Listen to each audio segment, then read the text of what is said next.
The Walking Dead Season 5, Episode 6, Consumed, a huge Daryl and Carol episode, a lot of it wordless as they traveled and more so told the story through visuals. Let's take a look at a clip. You and Beth after? Yeah, You save her? she's tough. She saved herself. We were out there for a while. We got cornered. She got out in front of me.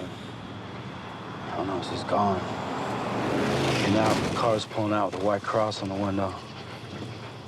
Just like that one. Yep.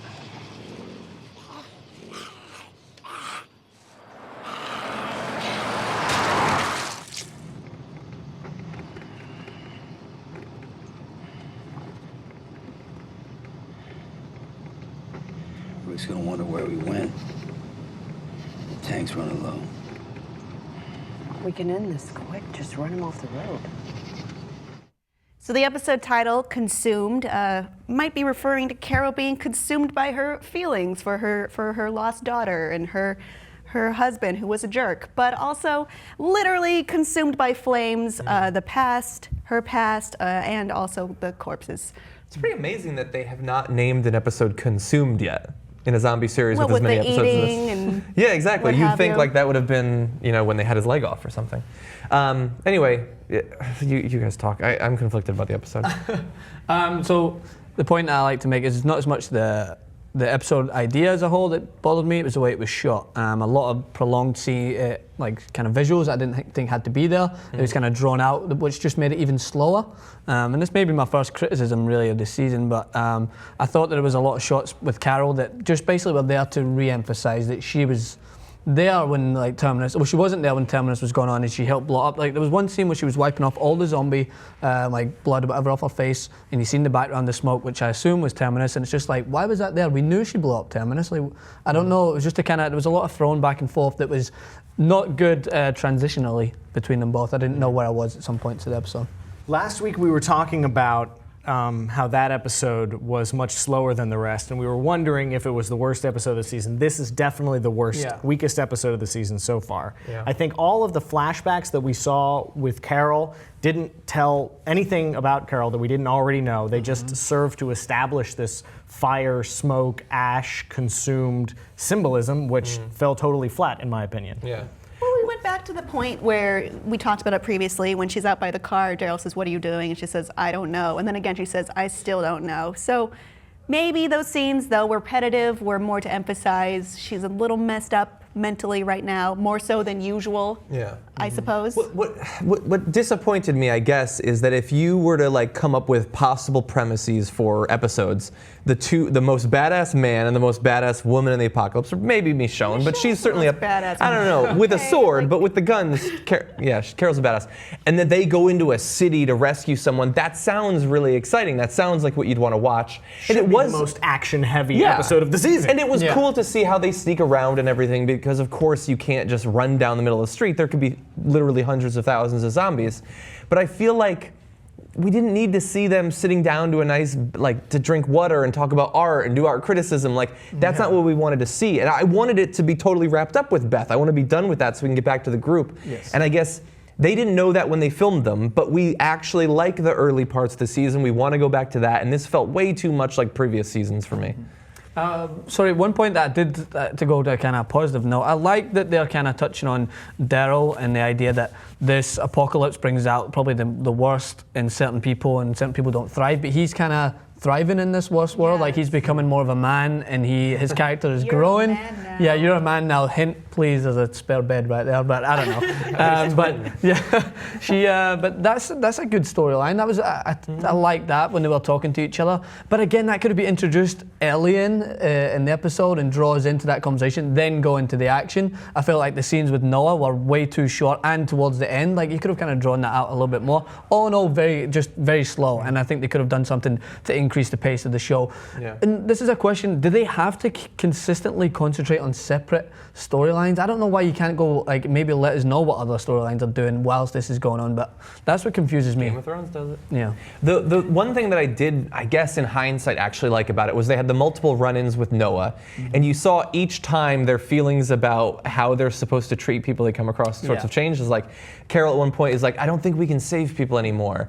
And then she goes to shoot him, like she wanted to do that, and he didn't. But then when they meet him the second time, they reverse positions after the conversations they've had. Yeah. And obviously, like, it was interesting that Daryl pushed her gun to the side. Like, they were being left almost defenseless in an incredibly dangerous situation.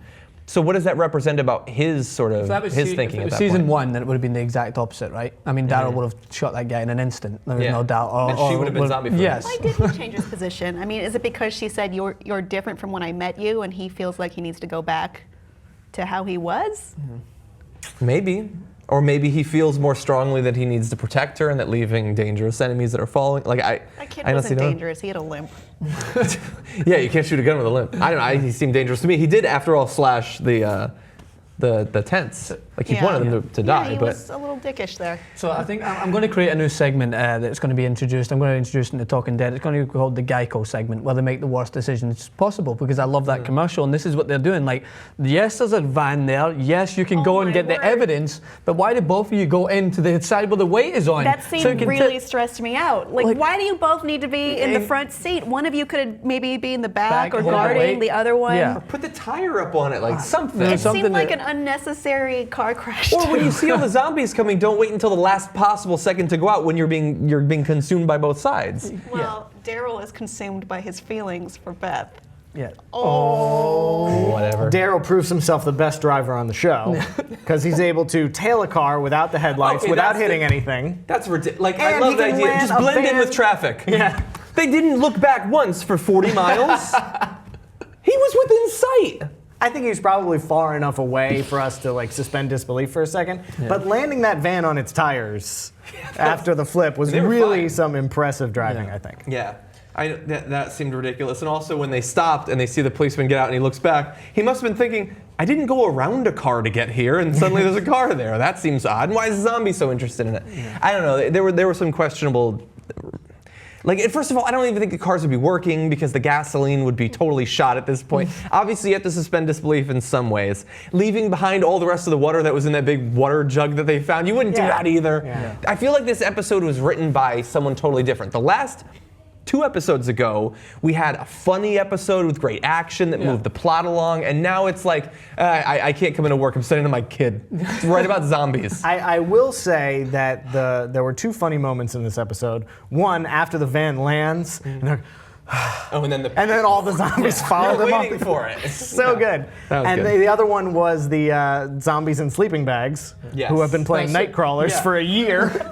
That's what I wanted to touch on. So what is what is our views on Noah? Because apparently we heard that he's somewhat of a good guy right before, trying to help Beth, but he did seem to run away when she helped him escape. But then he lets these zombie walkers free He wants to from be the badass. Yes. He's not. Maybe badass. he knew that they could defend themselves. I think he knew they could defend themselves. One, I definitely agree with that. But it was kind of a dickish move, right? You've got the weapons, so let's just give them a couple of obstacles Tell to go them around. to go back through the door and then walk away. So that kind of shows a character to him that is not been touched on as much. Everyone that I've watched the reviews on it before, and people think that he's a really nice guy and he's going to be part of the group, but to me that was pretty dickish. I don't think he's going to be part of the group. He could have just killed them. Yeah. And he probably should have. Yeah. I don't know. It also could be that he, I think in comparison to a lot of the other survivors, has been relatively sheltered this entire time. Like, he had that established group, and then he's been at the hospital for a long time. Yeah. He probably hasn't had a lot of those survivor-on-survivor interactions. So maybe he's sort of making it up as he goes along. I mean, the fact that he was following them in the first place shows that he's conflicted about what he's supposed to be doing.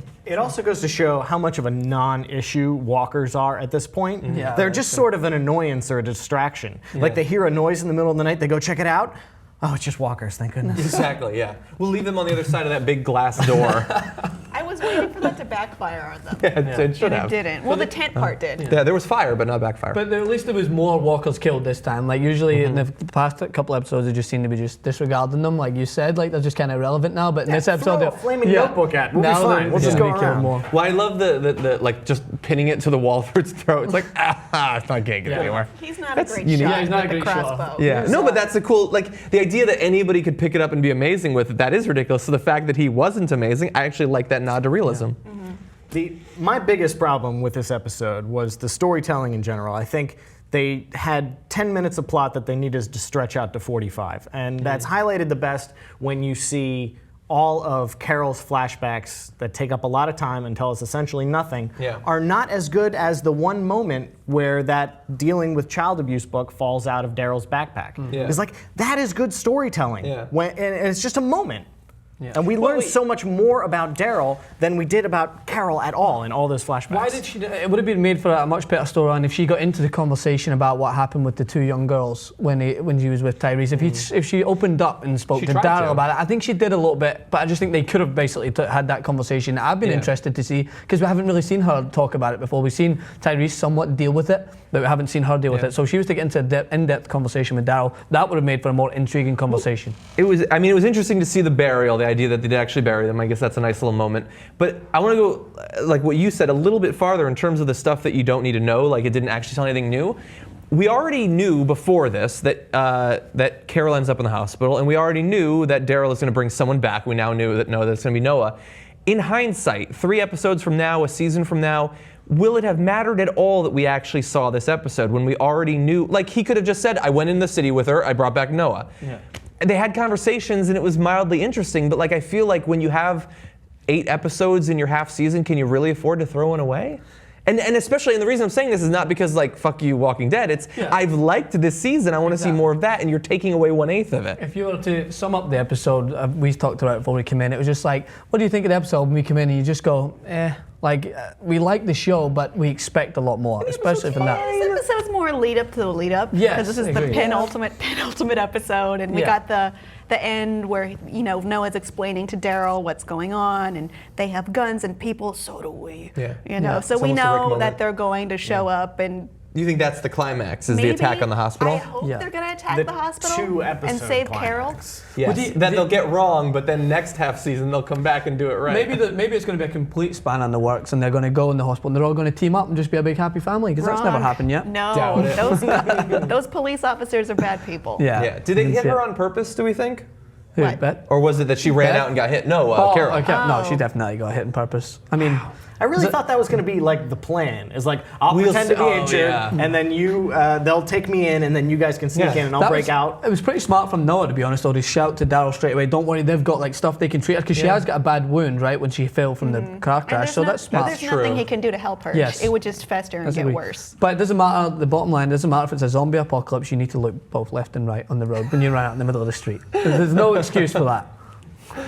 All right, so we are waiting for what looks like to be an exciting episode later. Thank God. So join us next week when Daryl launches Save Daryl's Lady Friends.